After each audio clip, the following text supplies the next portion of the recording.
Why does God permit evil? We read in Genesis 1:31, God saw everything that he had made, and behold, it was very good. But everything is certainly not very good today.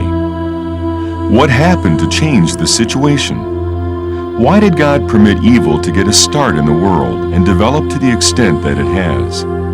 And why doesn't he put a stop to all this madness? Evil is a reality. God is love is a reality. How can we find harmony in these two statements?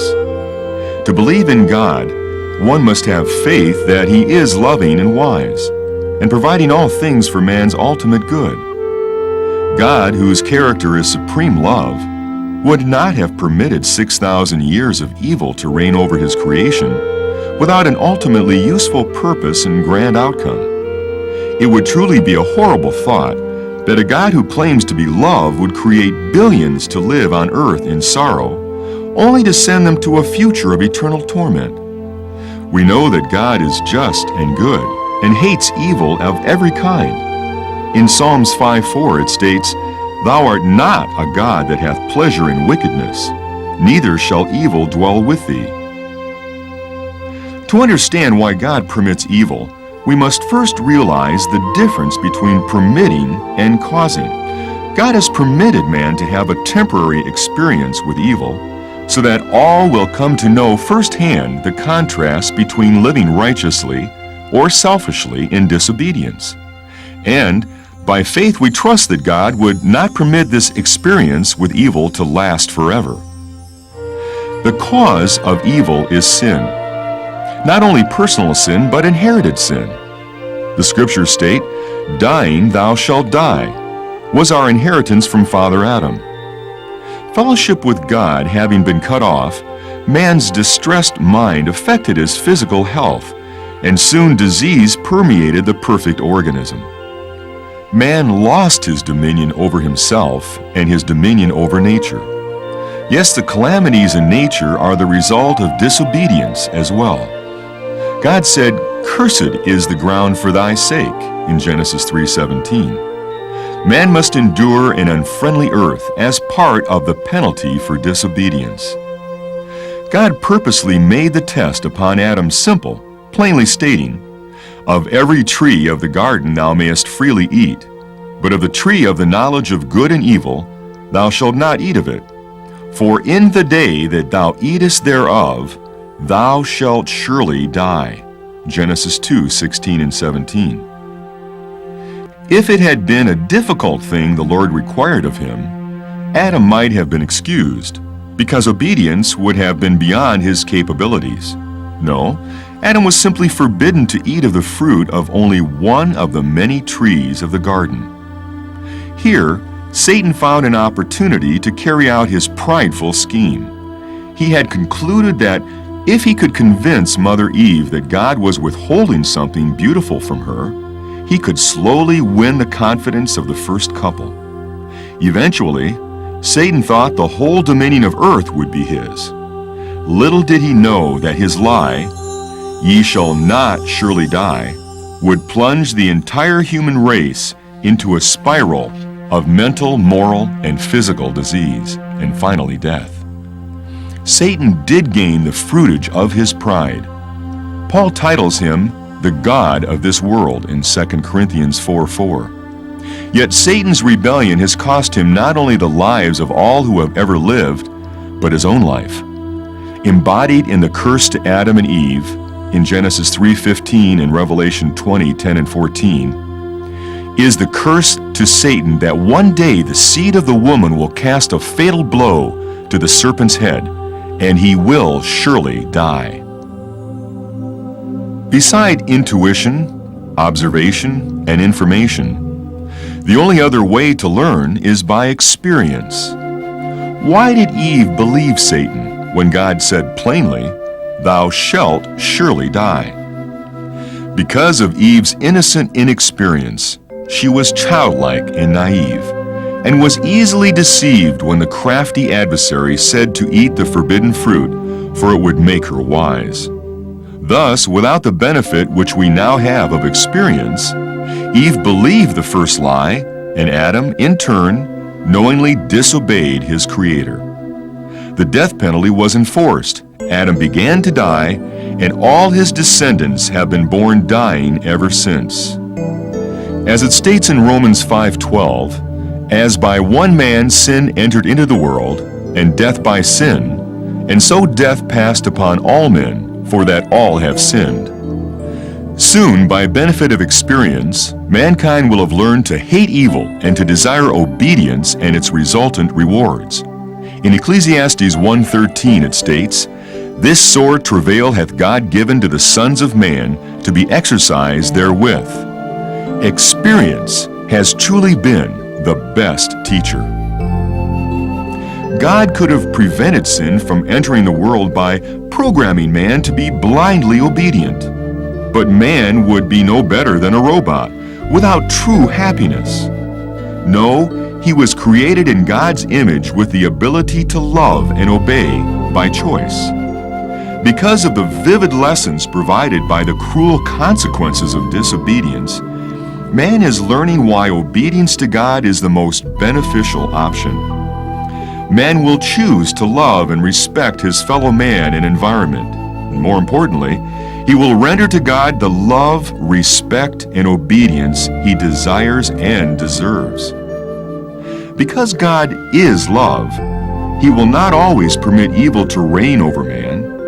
Knowing Adam would disobey, God lovingly planned for man's redemption. Jesus was the Lamb slain before the foundation of the world, as it states in 1 Peter 1:19 and 20.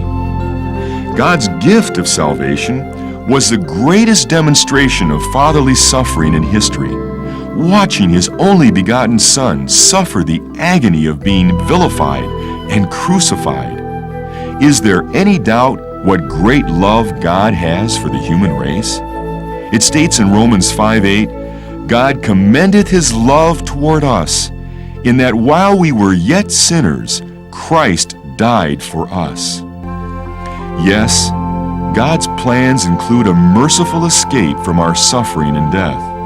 As it states, "As by the offense of one, judgment came upon all men to condemnation, even so by the righteousness of one, the free gift came upon all unto justification of life." Romans 5:18. Just as Adam willingly forfeited his right to live in perfection, Christ willingly gave up his perfection to pay the penalty for Adam's sin. This corresponding price guarantees every descendant of Adam a resurrection and a fresh opportunity to live his life in righteousness. Again, as it states in 1 Corinthians 15:22, "As in Adam all die, even so in Christ shall all be made alive." The prophecy of Hosea 13:14 will soon be completely fulfilled. "I will ransom them from the power of the grave." Isaiah, in chapter 35, verse 10, confirms this saying, "And the ransomed of the Lord shall return, and come to Zion with songs and everlasting joy upon their heads. They shall obtain joy and gladness, and sorrow and sighing shall flee away." God's kingdom to come on earth, with Christ as King, will bring to mankind a time of restoration and renewal. Satan will be restrained during this 1,000-year kingdom, and righteousness will be the rule rather than the exception. This will be the first real chance for man to know their loving Creator under ideal circumstances. Everyone will then have a fresh start in life, a new life. If obedient, they will live forever, and having learned by experience the truth that the wages of sin is death, they will want no more of sin, but will gladly follow righteousness, as it states in Romans 6:23. Only a few in this present evil world escape the corruption that is in the world now. Jesus called these his little flock, and Paul called them the church. They have not only received the invitation to the high calling of God in Christ Jesus, but they have answered this call. This small company of Jesus followers who choose to live righteously now are counted worthy to share in Christ's sufferings and are rewarded to sit with Christ on his throne. It states in Philippians 1:29, "Unto you it is given in the behalf of Christ, not only to believe on him, but also to suffer for his sake." The scriptures are clear that the sufferings of the little flock of Christ will be rewarded.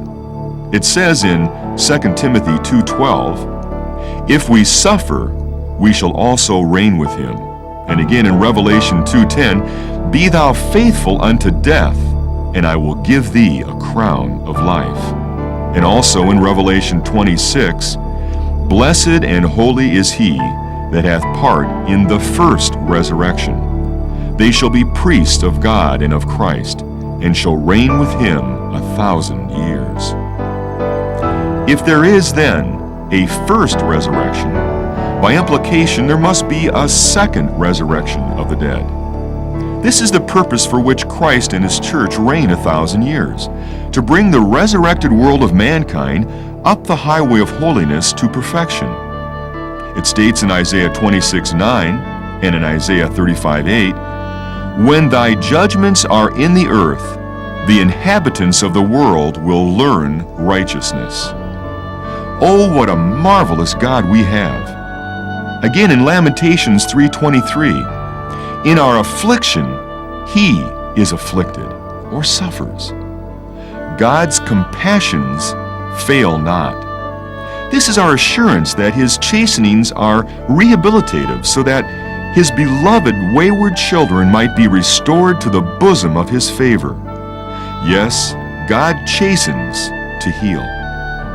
The permission of evil will have been a useless torment unless man is given an opportunity to use his experience to make positive choices.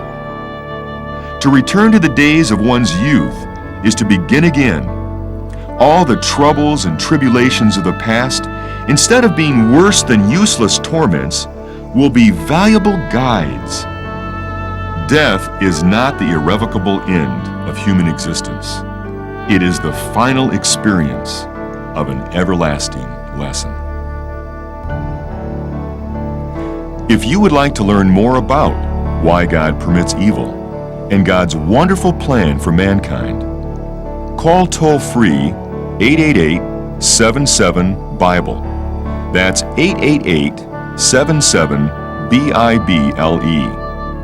May the Lord bless your desire to learn more of God's truly just and loving character.